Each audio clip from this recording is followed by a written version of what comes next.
Hi, everybody, and welcome to the Research Roundtable. I'm Brenda Viola for Lympha Press, and we're so glad that you decided to spend the next hour with us because we've got a great topic. As you know, it is, now, catch me on this. I was about to say Lipedema Awareness Month, but because we're going to be talking about both lymphedema and, hear me say it, lipedema, we want to make the distinction. So you might hear something coming out of my mouth a little differently. It's Lipedema Awareness Month. Dr. Herbst is going to moderate tonight's discussion, and I want to give an intro to our guest, who is Dr. Patrick Greaney, a plastic and reconstructive surgeon, double board certified in plastic surgery and general surgery. He has expertise in advanced microsurgical techniques, breast reconstruction, and complex reconstructive procedures, and he's trained at some of the most renowned universities in the country. He brings a breadth of surgical knowledge and technical skill to every case, and I love this fact about him. Sorry, I got to say it again, Dr. Greaney. Accepted into a highly competitive 6-year combined pre-med and medical program straight out of high school.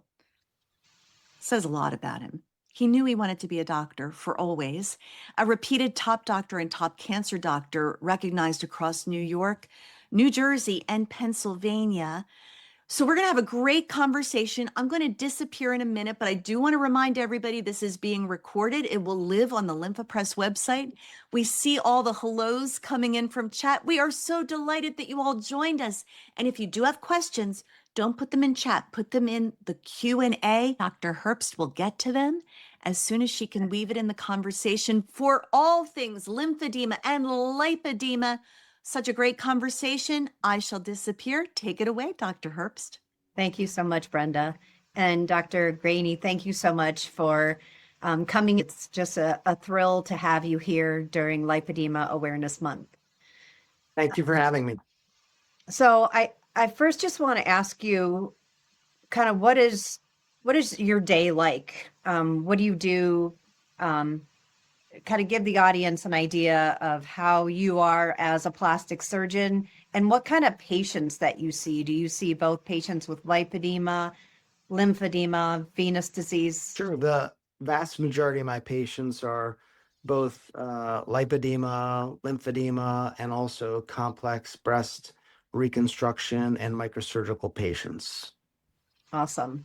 And how many surgeries do you do in a usual week? The usual week, probably about 10 to 15 patients. Okay, that's a lot. Yep. I'm sure you're very busy. And so what kind of when a patient with lipedema comes to see you, what can you tell us about these patients? Why are they seeking you out? Well, a lot of patients, some of them haven't been diagnosed before, or they're newly diagnosed. For example, when I first started seeing patients in Philadelphia, a lot of patients hadn't been given a lot of knowledge about the disease process. But thankfully, as time has progressed over the last 15 years, what I've realized is that patients have been given a lot more knowledge about lipedema. Thankfully, it's been actually very rewarding to see the growth of knowledge in the community. But as these patients have been coming to me more recently, they've been coming from physical therapists, very well versed in the treatment of these patients, patients who are at this point much more newly diagnosed as to much later diagnosed in the process, more or less. And so I'm grateful to see that. But there's also many patients who have not been started with physical therapy and compression. And so a lot of the patients that I'm seeing still need to be started in that route.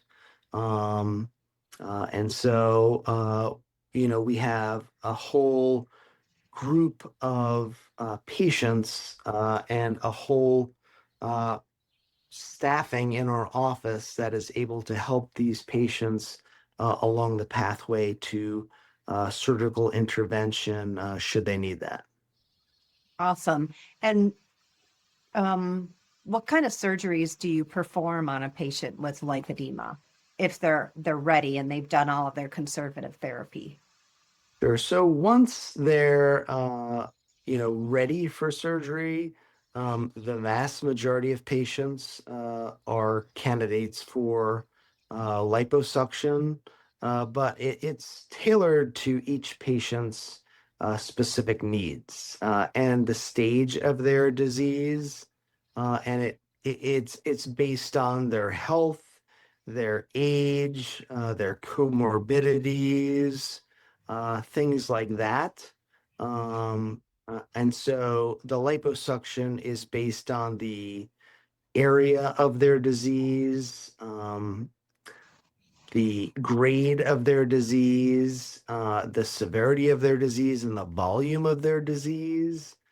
And so it may entail many specific surgeries, meaning many different surgeries, anywhere from, let's say, 1 to 5. It may involve different lengths of surgery, like hours wise. And usually it's several months apart. If it were to be a high volume surgery, in terms of liters of reduction, it may require an overnight stay after the surgery. And what do you consider high volume? Um, Generally over 5 to 7 liters. We're very conservative and safe. Mm-hmm. We would generally keep those patients overnight. Okay. And again, a lot of this is age and comorbidity based. So all these volumes and general volumes we're talking about Mm-hmm. can vary based on a number of these things we're talking about.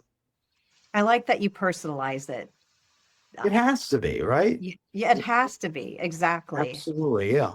It's not cookie cutter. So when you think about lipedema, what causes lipedema? Like what's the pathophysiology that you think about when you're working with these patients? I mean, it's primarily genetic. I mean, we know a lot of this is passed on through genetics primarily. There's a number of genes that we know are associated with this. Um, Thankfully, there's a number of things that we're talking about. A lot of, you and I had brought up previously, GLP-1s and Mhm. the possible benefits. A lot of these are unknown at this point. That diet may benefit from this. But the GLP-1s, for example, may have an anti-inflammatory component to these. Mhm. All of these are so unknown at this point that over the next 10 years, we're going to know a lot more about it. There's going to be a number of trials and so forth that are going to have to be done about this. There's, in terms of GLP-1 specifically, in terms of lipedema and lymphedema, there's a number of preliminary uh, anecdotal studies that have shown that the GLP-1s can have a benefit in terms of the effects of how they have uh, the lymph nodes function, as well as the GLP-1s in terms of the weight reduction overall, reduce the stress on the overall lymph node burden. But overall, GLP-1s may and many people have seen in terms of reduce the stress on the lipedema load. Mhm. Yeah, so I think that's one concept that we definitely need to understand better, that the GLP-1 aspect of them affects, or the GLP-1s bind to receptors on immune cells. Whereas when you add in the second GIP on component of tirzepatide, that then allows it to bind to adipocytes and liver cells. So you get a little bit more weight loss with the tirzepatide because it's actually directly interacting with fat cells versus the semaglutide, which only interacts with immune cells. And I think, I don't know, I'd like your opinion on this, but whenever you increase inflammation, you slow lymphatic pumping. So by reducing inflammation with the GLP-1 receptor agonist, even before weight loss, are we improving lymphatic pumping, do you think? There's been some indications and preliminary studies indicating, I believe from Tulane, that the GLP-1s do promote the function of lymph nodes and lymph node function. Mm-hmm. But again, all of this is very, very preliminary. Mm-hmm. Let's go back to personalizing your surgery, because that Sure. just really interests me when, everyone's not a cookie cutter, that everybody is very important in and of themselves. So, how do you view BMI in terms of lipedema? Do you accept patients who have higher BMI into your practice, or do you require them to be down to a certain BMI before you would start surgery on them? Sure. No, BMI is very very specialized. We do not have a specific cutoff at all. We do want patients to be optimized as we would for any surgery, to be quite honest. We want patients, like I mentioned before, to be optimized by their physical therapist, to be optimized in terms of compression, in terms of exercise, and so forth. Mhm. Um, there is a BMI at which point we have to be honest with patients and say that their risks and so forth are elevated, which I would say is, above 40 to 42, but it's not a strict cutoff, Okay. because we realize that, with lipedema, there is a stigmatization to the disease, where there's also a functional limitization that comes along with it, where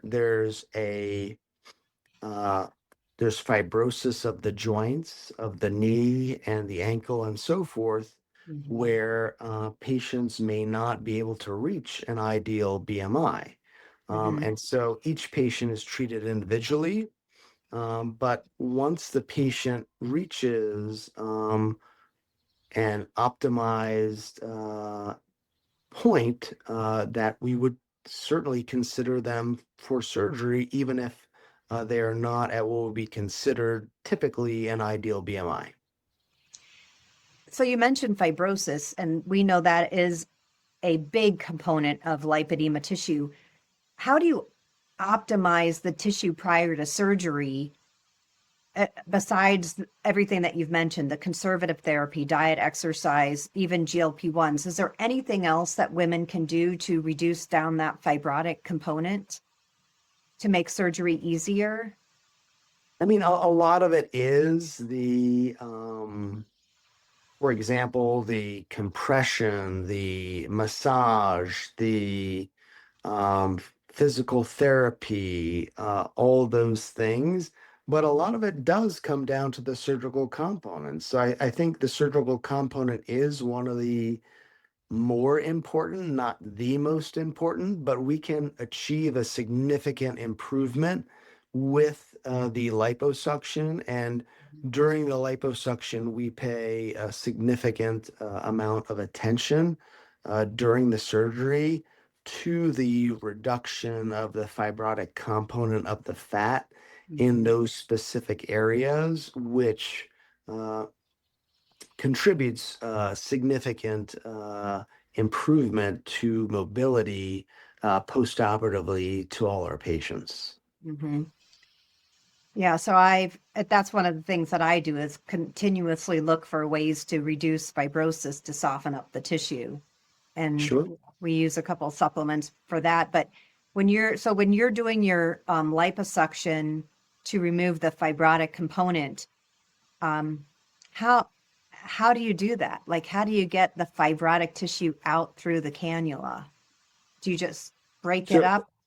it's a great question, because I'm not sure that a lot of surgeons describe how much fibrotic tissue is focused in those areas. Mhm, And it's really a significant component that is really focused in those specific areas. mhm, So like we really focus a lot of time just in those areas to break down and remove those uh, fibrotic tissues in those areas to make sure that they're fully reduced. mhm, As I'm sure you know, your best chance of success in removing lipedema tissue is at your first surgery, as opposed to going back repeatedly trying to correct unsuccessful initial surgeries.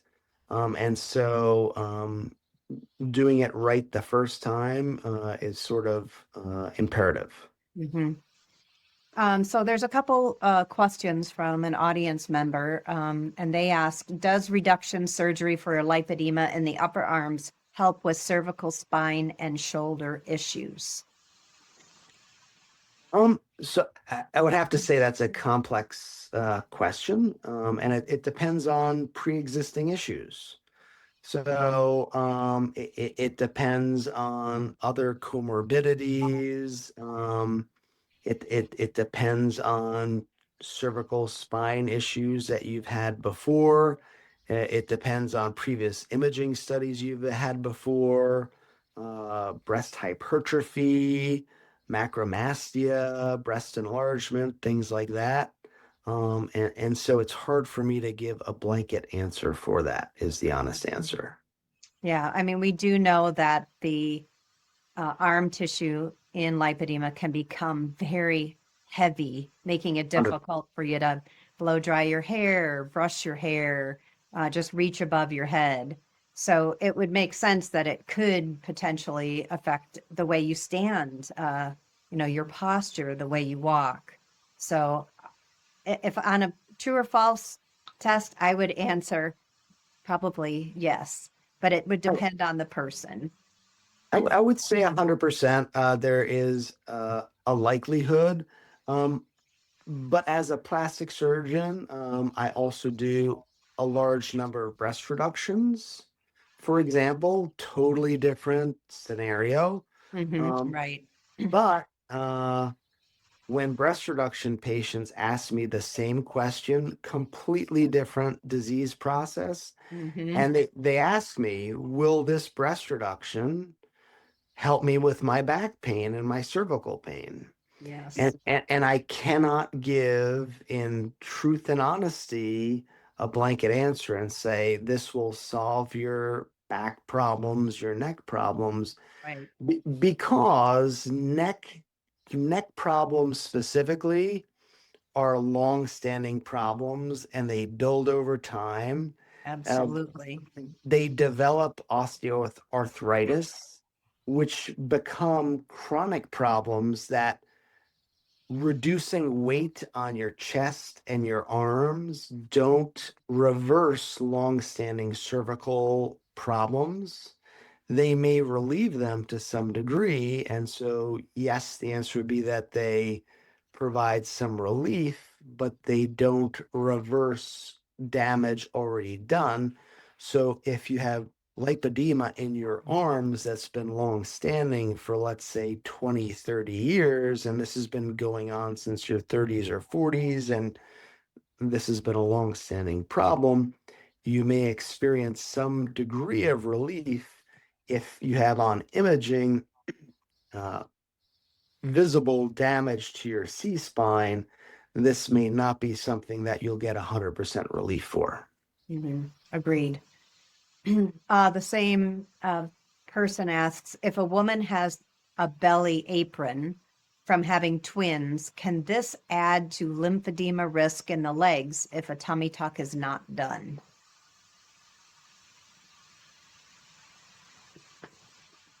So I would say generally there is some risk, and it would depend on the amount of an apron, because there can be some degree of compression of the lymphatics in the groin and so forth. So the general answer would be yes, but it would require a consultation with your doctor that's well versed in both lipedema and lymphedema to determine the correct answer in this question. What kind of imaging would you do for that particular person, someone who has an apron? So, I mean, first it would deter. We would need a physical exam. I would need to see this patient's legs, in person. I would need to see lipedema versus lymphedema. I'd need to closely examine the feet. Oftentimes in our office, we have the ability to do ICG exams in our office. So, a lot of surgeons who do lipedema surgery don't always do lymphedema surgery. And so regardless, with lymphedema, one of the things we do in our office is a SOZO exam, which we can do a quick and simple study on a machine in our office where we can do, you put your hands on the machine and so forth, and it does an analysis of your body fluid, your muscle mass, and so forth. It can detect lymphedema before it may be even clinically detectable. Also, if we have a suspicion that you have lymphedema, we can do an ICG exam, which is injecting a dye. For example, if this is a concern about your legs versus your arms, if it's your legs, we would inject it in your toes or in your ankles. Watch the dye on a specialized machine. Watch that dye go up your legs. See if there's a blockage point to determine if, number one, you even have lymphedema, if there's a blockage point, or if there's something bypassable, how severe it is, or if there's a stasis point in your legs, or where it is exactly in your lower extremities, whether it's in your ankles, your knees, or in your thighs. I'm just kind of feeding off of that. Do you have any evidence to show that there is lipedema in the abdomen, or what is your opinion on that? So I think, honestly, most people would agree there is lipedema in the abdomen, or especially the lower abdomen. I think 100% of us can agree there's lipedema in the legs and the thighs, but we can all agree also, I think, that there's lipedema in the buttocks and the hips extending into the lower abdomen. I think it would be widely agreeable that there is lipedema in the lower abdominal region extending across to the hip area. Mm-hmm. All right, I like the answer. And Thank you. if you, if you were to do surgery on a patient with lipedema, what I'm going to ask you two questions. One's going to be for lipedema, the other for lymphedema. what is your post-op protocol for lipedema after the surgery? And I'm kind of modifying one of our audience questions, and then we'll go into the lymphedema. So what's post-op protocol for lipedema?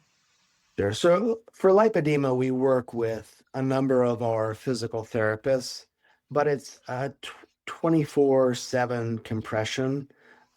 We put patients in compression, obviously, immediately after surgery. They're in compression. They follow up with our physical therapists or their physical therapists if they're referring physical therapists afterwards. They're on How soon?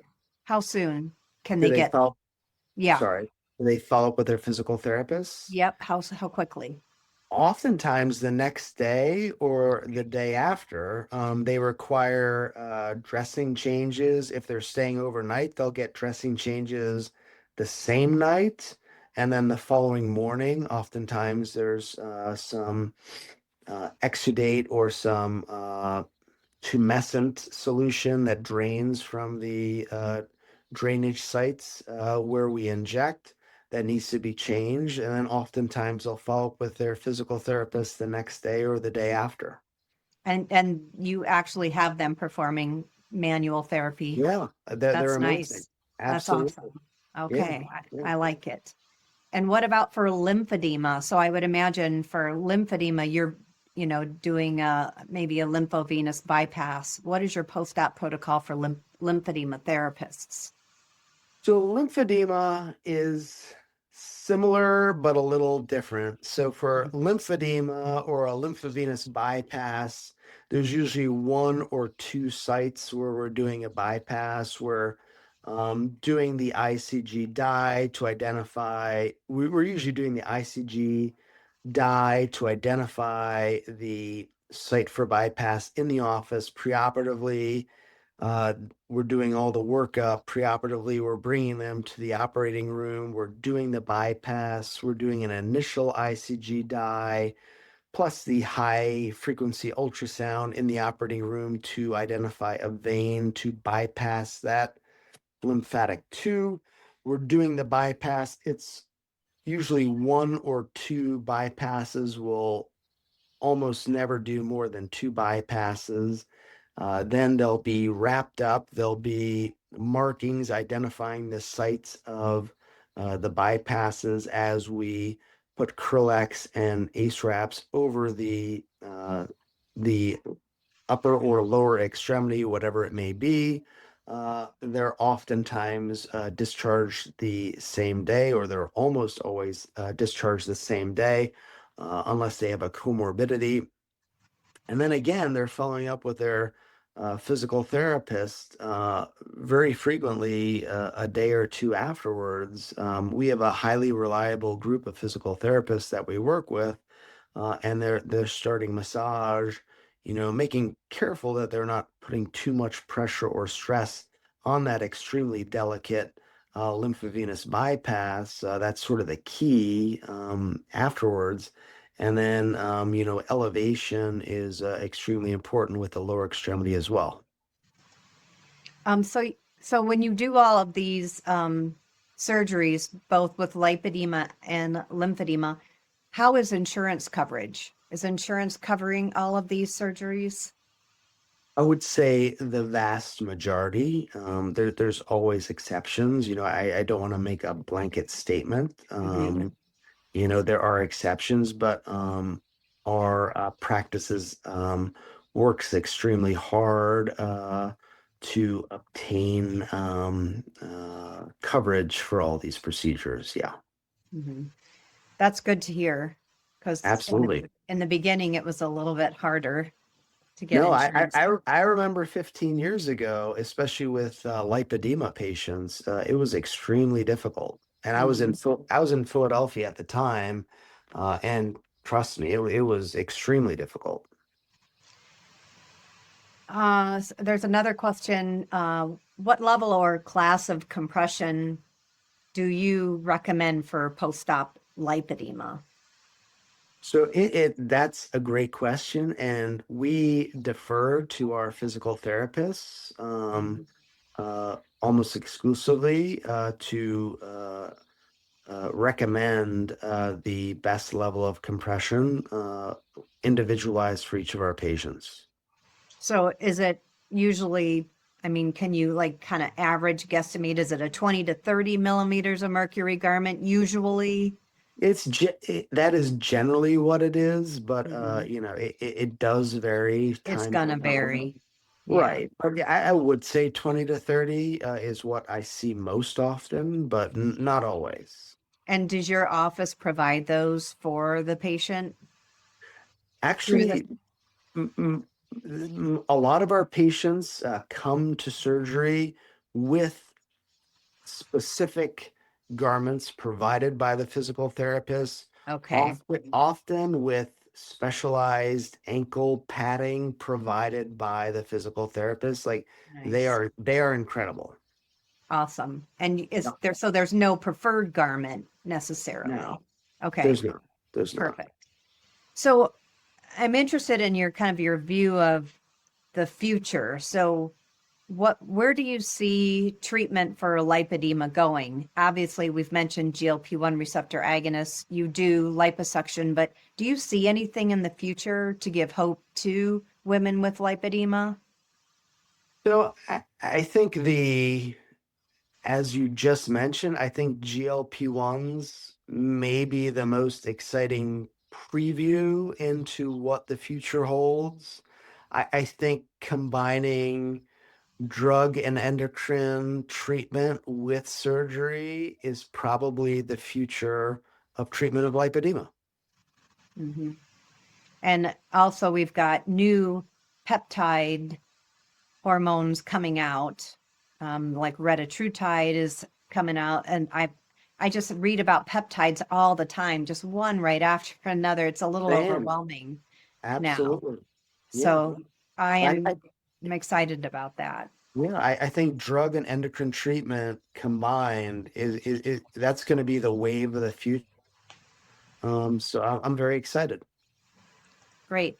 Now let's combine lipedema and lymphedema together. If you have a woman with lipedema, but she also has developed lymphedema over time, Sure. um, what other than the liposuction, would you offer her a lymphovenous bypass if you found an area that could potentially be treated? Absolutely. Anytime there's a patient with a, clear-cut obstruction on an ICG study, they would be a candidate for a bypass. Of course, we would want to make sure that they were optimized, like any other patient would be.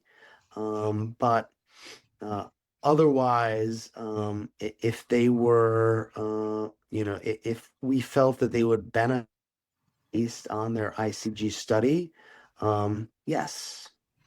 Mhm. And how would a woman with lipedema know to even think about whether she would be a candidate? Um, it's kind of a tricky question It is. because, yeah, I mean, a lot of patients, similar to a lot of patients don't even know they have lipedema.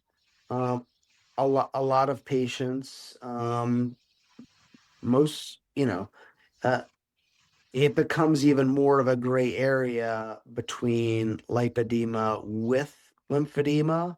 Hmm. Um, and so, you know, it's a tough question to answer, to be honest. Hmm. Um, but as what I would say is, as a patient with lipedema, the swelling became worse, the mobility became worse. Swelling might progress into the foot region. Um, that's the time where I would seek out a specialist in lymphedema and start asking more questions. Hmm. That's kind of the best advice I could give. Have you ever seen fat grow on the feet or the hands? It's certainly not as common. So Mhm. personally, I can't say uh, it's a well-known entity. You Mhm. know, it's not. It's not. It's not. But you know, that would be much more swelling of the hands and feet would be much more of a symptom associated with lymphedema. Yeah. Yeah, we just published a study about a patient with lipedema who had fat on the hands and feet. And I see it often Okay, because I see a lot sure. of different women with lipedema. And I think there's got to be something different about the connective tissue where the skin is connected to the underlying fat tissue. So it's it's a, there's something different about it and it leaves space. And that within that space, if fluid enters and some stem cells come with it, then you're going to grow some fat. So I think it's a when I shake someone's hand and they have fat on their hand, I think, oh, connective tissue issue.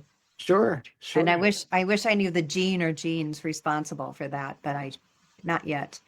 Absolutely.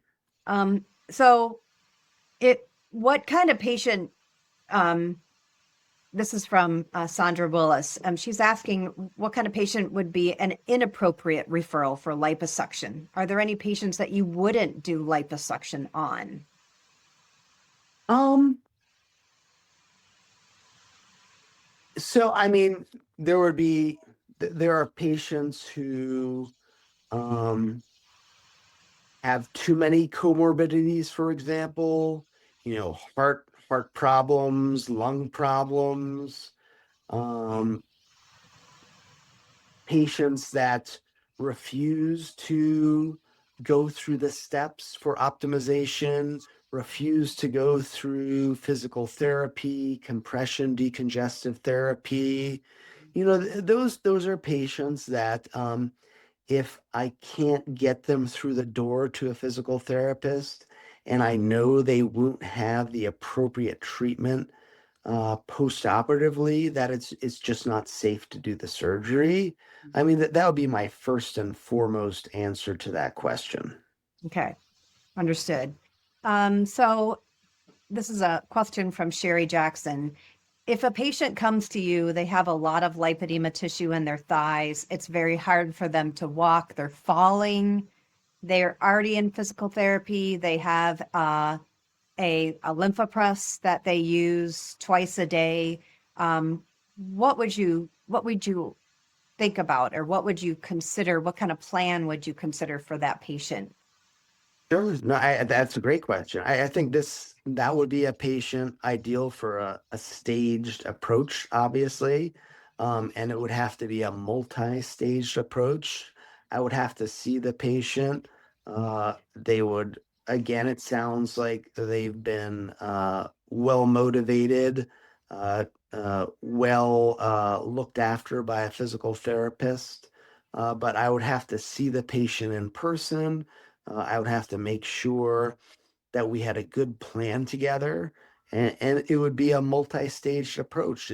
This would sound like a patient that we would have to do 4 or 5 surgeries on to make sure that we adequately treated them in a very safe fashion to remove what sounds like it would be a fair amount of tissue in a safe fashion without losing too much blood. Mhm. Now you mentioned that you have a sozo at your center. Do you have, are there any other surgical techniques or equipment that you have at your center that makes you a little bit unique? We use tourniquet approach with Okay. tumescent approach as well. So we really focus on minimizing blood loss. So the blood loss during our surgeries is really very minimal.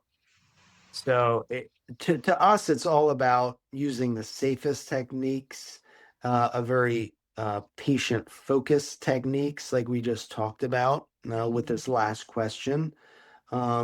Again, with the latest techniques and focusing on, we can treat and identify both lipedema and lymphedema, which I think a lot of centers can't. And we have some of the best, we have excellent, you know, I'm sure there's amazing physical therapists everywhere, but we really work with people that we trust, to try to focus on getting the best results. That's awesome. Um, do you do you have any like as you move into the future, where do you think you'll be spending more of your time? Will you be continuing to treat lipedema, or are you going to focus more on lymphedema, or where do you kind of see your career going in the future? No, thank you. I enjoy treating both. And I enjoy the overlap of both, and the differentiation of both. And also, as we touched upon, the role and the excitement, of drugs and peptides, which are inevitable in terms of their role in treating both disease processes. And I think GLP-1s are going to play a huge role in both. Mhm. And sorry, going back to the tourniquet technique, could you explain that a little bit more to our audience? And do you use the tourniquet technique for both lipedema and lymphedema? Yes. To answer your last question first, Okay. yes, I use the tourniquet technique for both.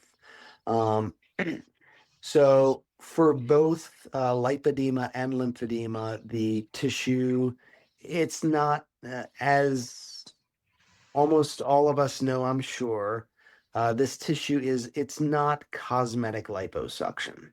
Mhm. It's very different. You have to spend a lot of time. It's more fibrous. Um, Removing this tissue is more time intensive. And so, you really need to minimize blood loss. Mhm. Um, and sometimes, depending on the amount of volume you're removing, um, if you don't use a tourniquet, it can lead to more blood loss. The other thing, I think I briefly brought up is postoperatively, most or many of these patients need to be put on blood thinners. And compression is also very important in these patients. After you remove a tourniquet, it's important to put on, compression prior to removing the tourniquet so you don't get immediate swelling of the extremity. Mhm. So a lot of these, techniques, are very important, in terms of safety, and in terms of, uh, staging, and in terms of getting the best results. I think that makes your center a little bit unique. Now, I know other plastic surgeons use the tourniquet technique for lymphedema, and that's originated with Håkan Brorson out of Sweden, Sure. but not for lipedema. So I think, yeah, that's something, and I find that interesting because some women have had their surgeries stopped prematurely because of blood loss. Sure. So Absolutely. I yeah. agree. Yeah, so that's super interesting to me. So are you doing any research at all in your work? Do you and Dr. Diane have any research studies ongoing? Dr. Diane, is primarily involved in the studies, and Mhm. he's currently involved in a prospective study on GLP-1s. I don't Mhm. want to comment too much on it No. because Yeah. it's a work in progress, but it's very exciting. He's seen, some very, encouraging, results, specific for both lipedema and lymphedema, but I don't want to, comment too Mhm. much on that. So is he still recruiting for his studies? Does he need more participants? I don't know all the details, to be perfectly Okay. honest. Okay. But if somebody were interested, if there I were would openings, I would definitely contact him. Yes. okay. And is there a place in particular someone could go to find out more about the research he's doing? I would contact the plastic surgery center and Dr. Diane Okay. specifically. Yes, Okay. absolutely. So that's Dr. Joseph Diane. Correct. And I think, I don't know if Brenda can do it, but hopefully we'll put a little, contact info for them. And also, there's some patients who would like your contact information. So Sure. we'll provide that as well. So if they're in the area, they can come see you as well. Appreciate that. Yeah. So have you ever seen anyone who looked like they had lipedema, who had primary lymphedema? Or have you seen any primary lymphedema associated with lipedema at all? Um, it's they're um the two processes are usually fairly distinct. But I know what you're saying is Hmm. there's a smaller percentage of patients where there can be some overlap. Um, as we're all aware, usually lipedema uh, does not involve the feet, does not involve the hands. Lymphedema more typically extends into the feet and hands and so forth. Um, but you had mentioned that you have seen some patients where it does involve the hand. There's some swelling of the hands or some fat involvement of the hands.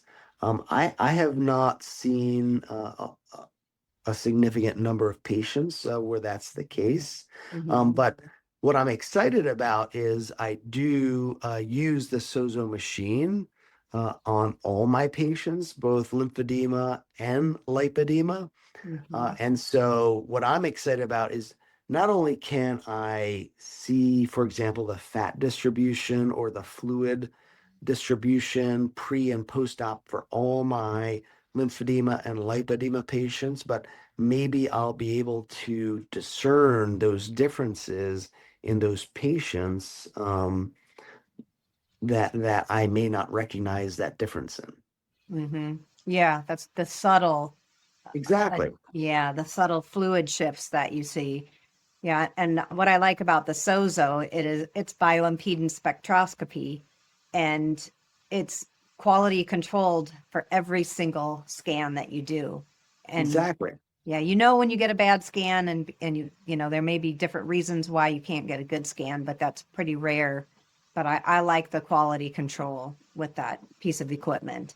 No, I think it's a very exciting instrument that I think as many of us that we can should use on all of our patients. Hmm. Are there any other measurements that you do before and after surgery for your patients? So, for example, a lot of our lipedema patients, I'll do an ICG scan on because a lot of them had venous insufficiency and comorbidities where they may have uh, an issue with lymphedema if it's been long standing. So that's another study that I'll do on a lot of my patients. So that's something I'd say. That's the main thing I would say in terms of something that I would do in terms of patients showing up to my office. And do you see ICG abnormalities in patients with lipedema? Sometimes, yes, absolutely. Yeah. What? A lot of patients, as you know, have been to vascular surgeons, have had venous ablations, have had a lot of procedures done that we don't know how that's affected number one, how it's affected their lymphatic systems, or if it's simply resulted in longstanding lipedema resulting in lymphatic issues. Hmm. Have you ever seen venous issues improve after your surgeries in women with lipedema? I think I feel like yes, Hmm. but I think that's part of a larger study yet to come. Yeah, we really need that study. I think it Absolutely. would be, I mean, and for sure, nothing's ever 100% when it comes to people, but it would be nice to be able to recommend that they get the venous insufficiency treated before or after the surgery. And Sure. a lot of the surgeons say, I think that their veins, get better, but where's Right. the data? I need the Exactly. data. Yeah. I agree. I agree. Yeah. Do you see a lot of venous problems in women with lipedema? I do. I feel like, especially with patients with longer standing problems, I feel like a significant number of patients have venous issues. Absolutely. Mhm. And like I mentioned, I think, I would say at least 15-20% have sought out a vascular surgeon prior to seeing me, and some of them have already had, venous ablations and venous procedures. Mhm. I think that the vein issues can be tied to connective tissue issues and perhaps connective tissue gene variants. Do you use any kind of like tightening procedures that in women who are going to have looser skin? Like I know there's J plasma. There's a new one that came out. I forgot the name of it. Do you? Yeah. Sure. No, it's a great question, and my answer is at this point, no. A Okay. lot of these, um, a lot of these thermal adjuncts to liposuction also increase the risk to the procedure, so that they can potentially add to the danger of burns and comorbidities, nerve damage, and so forth. So at this point, we don't. hmm do you, there's a question from the audience. Do you use any particular reference or resource or journal to stay on top of current treatment trends, research, etc.? So the honest answer is I use every resource I possibly can honestly, I mean, Yeah, in today's day and age, why wouldn't you, right? right. I mean, you can use Grok, you can use Chat GPT, you can set your phone and your email up to send you the most recent data research journals on a daily basis to keep yourself current, which is what you kind of need to do. So no, I don't you know just avow myself to one journal, but I try to stay current with whatever I can. Yeah, I don't think we can list a single journal because there's a lot of European data coming out in European journals and US data, and then we cross publish. So I agree. I have things coming into my email box and and Sure. Friends are really important. Friends who send you And good it's papers. and it's only going to get faster in the next several years. Yeah. Um, a question from Gail Olson, is lipedema also present in males? So, I mean, the common thought would be no, but I would defer to your thoughts. Yeah. I've seen some. I have I've seen more lymphedema in Sure, males. definitely, definitely. Although I think the amount of lymphedema see in females outpaces that in males. But I do have a couple of young men who look exactly like lipedema. Okay. And and I've got the genetics on one of them. So I Okay. am looking at them very closely. So we'll see. Very Um, interesting. Yeah. and do you think, we say that lipedema appears at puberty, pregnancy, menopause, those are all times of hormone change. Do you really think it's a hormonal disorder, lipedema? I mean, it's an amazing question. And I think I think it's more genetic than hormonal, and I think certainly it appears at to me when I see patients, it appears at slightly different ages for different patients. Some I've seen as young as their 20s. Classically it seems to appear in 30s to 40s and so forth, but I've certainly seen it younger than 30. Mhm. So, yeah. Mhm. And this is a question. She or he says, thank you for the presentation. I noticed you mentioned using ICG lymphography. I don't think it's lymphography, but it's ICG to evaluate lymphatic function. Scintigraphy. Sure. Yeah. Could you speak a bit about why your practice prefers ICG over standard lymphoscintigraphy? Well, ICG is a dye that you can inject in the office. There's a machine. There's several different machines, but the most popular machine, I guess, is called a SPY machine. Mm-hmm.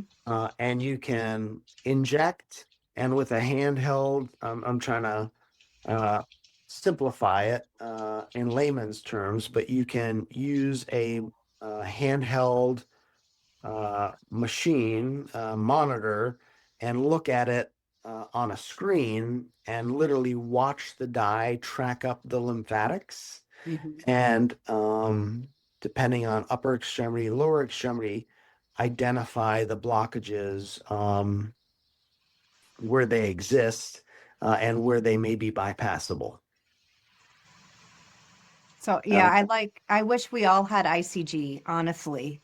I and think it's it yeah, would be so helpful. the unfortunate thing is it is not a cheap technology. Yep.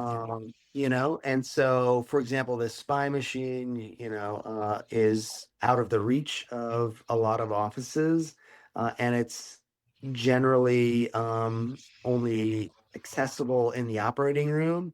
So I know most of tonight is relegated to lipedema, but for lymphedema purposes, when we're doing lymphovenous bypasses, a lot of patients are only able to have these bypass sites identified in the operating room exactly because it would be much preferable to be able to identify these blockages in the office before they ever get to an operating room.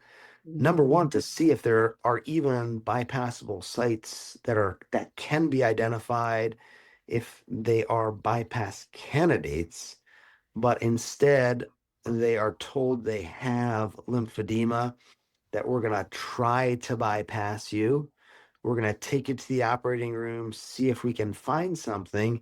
And then it is an uncertain event whether or not, when they go under anesthesia, whether something successful will or will not happen. But we're fortunate enough in our practice to have a machine available where we can identify and show patients, while they're awake, what the situation is, where their obstruction exists.